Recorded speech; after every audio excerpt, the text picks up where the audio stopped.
Pidato adalah bentuk komunikasi publik. Oleh karena itu, bahasa yang digunakan seharusnya memperhatikan struktur, pilihan kata, gaya, dan kesantunan. Assalamualaikum semuanya, saya Susanti dan inilah video saya. Selamat menyaksikan.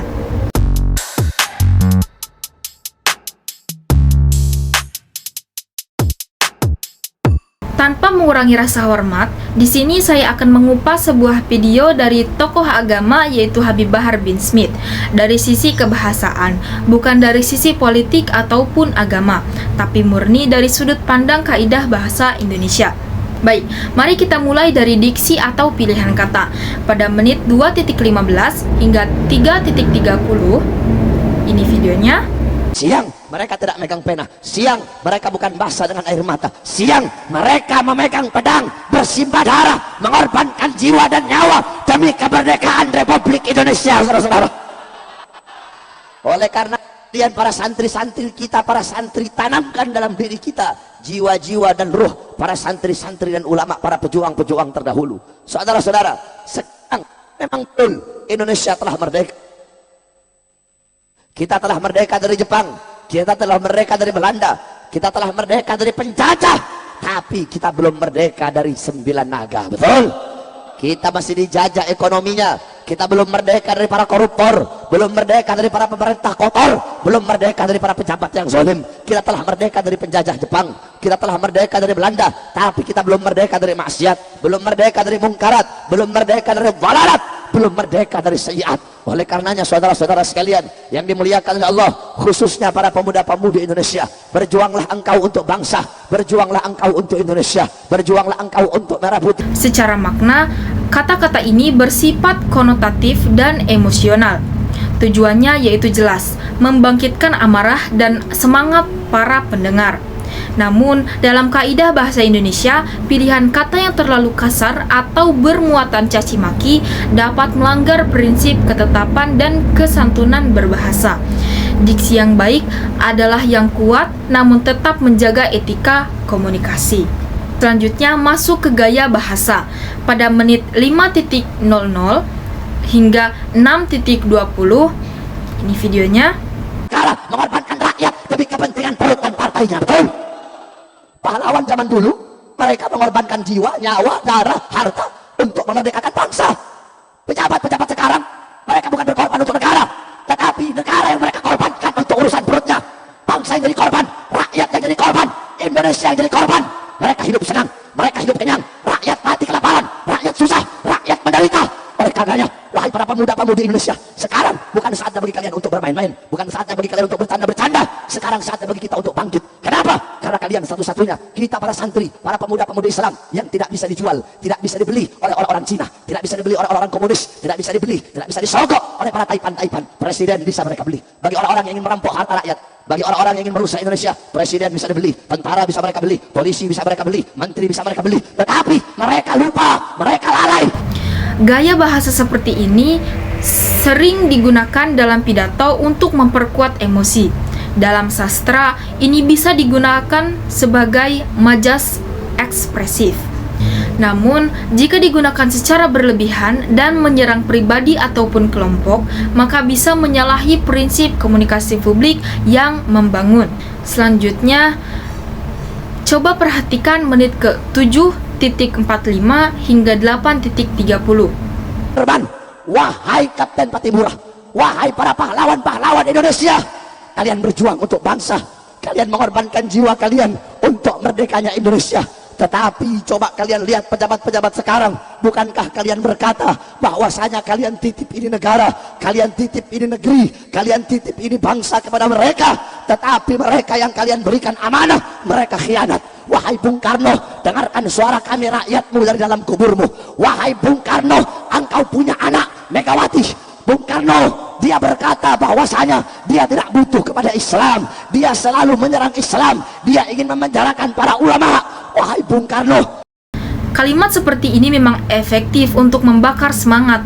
Namun, secara struktur, beberapa kalimat tidak lengkap karena tidak memiliki subjek dan predikat yang jelas. Dalam kaidah bahasa Indonesia, kalimat ideal seharusnya mengandung struktur yang utuh, agar pesan tersampaikan secara logis dan runtun. Selanjutnya, pada menit 9.10 hingga menit ke-10, ini videonya.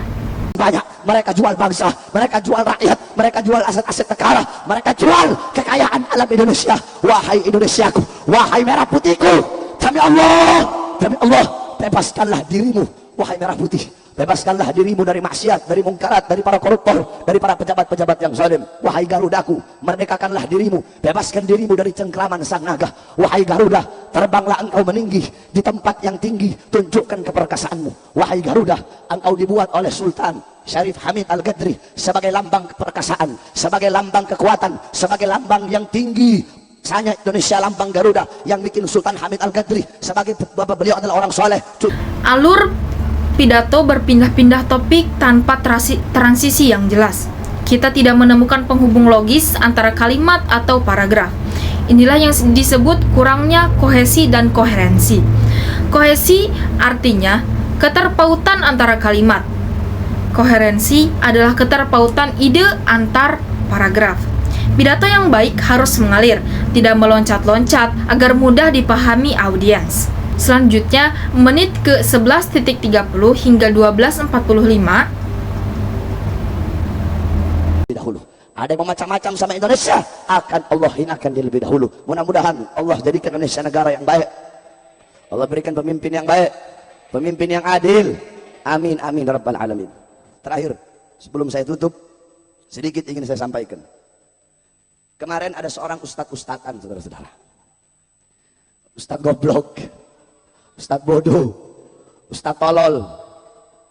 Sekarang banyak ustadz instan namanya. Tahu? Ustadz Tobi, ustadz Supermi, bukan ustadz duit, ustadz super. Menunjukkan bagian yang paling konferensial. Pidato mulai menggunakan makian, sindiran keras, dan bahkan menyatakan yang menyerang pribadi. Secara kebahasaan, ini bertentangan dengan prinsip kesantunan berbahasa. Menurut Gries dan Leach, terutama pada maksim kearifan dan pujian. Bahasa yang santun tidak harus lemah.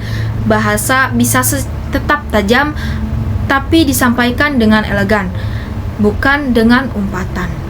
Dan sebagai penutup, pidato Habib Bahar bin Smith ini menunjukkan kekuatan bahasa sebagai alat penggerak massa. Namun, dari sisi kaidah bahasa Indonesia, ada beberapa hal yang tidak sesuai. Antara lain, yang pertama, pilihan kata yang provokatif. Yang kedua, ada struktur kalimat yang tidak lengkap, gaya bahasa yang agresif, kurangnya alur ide yang logis, dan pelanggaran kesantunan. Tepat tanggal 17 Agustus, di hari Jumat itu, tahun 1945, jam 10 pagi, di Jalan Pegangsaan Timur, jangan lupakan, nomor 56. Nomor itu penting karena menunjukkan satu tempat tertentu. Kalau cuma jalannya saja, berarti, maaf ya, proklamasi berlangsung di jalan. Ini ada nomornya, nomor itu menunjukkan kedudukan, tempat. Ini jalan. Jalan apa namanya, Pak? Kistu Bencana. Ya, Wisnu Kencana Timur, nomor 27, Masya Allah. Nomor 27 tempat ini. Kalau cuma Wisnu Kencana saja di jalan. Pertanyaan saya, kenapa tidak pernah dijelaskan dalam buku sejarah? Siapa yang punya rumah tempat yang nomor 56 itu? Jalan Pegangsaan Timur, nomor 56. Rumah siapa nomor 56 itu? Ternyata itu rumah seorang pengusaha Muslim keturunan Yaman yang sangat cinta dengan negara kesatuan. Bahasa bukan hanya soal komunikasi. Bahasa mencerminkan pikiran, niat, dan etika penuturnya. Mari kita menjadi penutur yang cermat dan bijak dalam berbahasa, terutama di ruang publik. Sekian video dari saya. Wassalamualaikum warahmatullahi wabarakatuh.